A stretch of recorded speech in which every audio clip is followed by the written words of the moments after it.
5 centimetre જાડાઈ, મારી પાસે એલ છે, મારી પાસે 5 સેન્ટીમીટર. ક્ષેત્રફળ છે એ 5 ગુણ્યા 10 50 ગુણ્યા 10⁻⁴ સેન્ટીમીટર મીટરમાં કન્વર્ટ કરીએ. તાપમાન, શરૂઆતનું તાપમાન હતું 30, છેલ્લા છેડાનું તાપમાન -20 થાય છે, -20. ઉષ્મા વાહકતા કે આપ્યું છે, કે બરાબર કેટલા આપ્યા છે આપણને? 10 આપ્યા છે. 1 સેકન્ડમાં વહન પામતી ઉષ્મા શોધી છે, 1 સેકન્ડમાં વહન પામતી ઉષ્મા. તો આપણી પાસે સૂત્ર છે ડેલ્ટા ક્યુ ના છેદમાં ડેલ્ટા ટી બરાબર કે ઇન્ટુ એ છેદમાં એલ.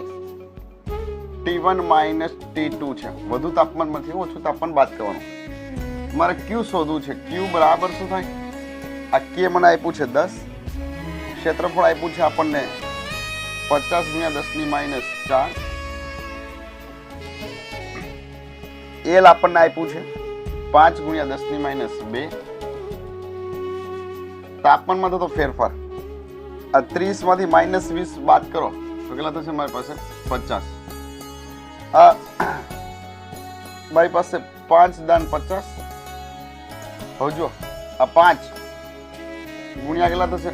10⁻1 2 અને 3 ઘાત અને ગુણ્યા 10 આ ક્યાં જશે? ઉપર. તો 4 માંથી 2 જાય, 10⁻².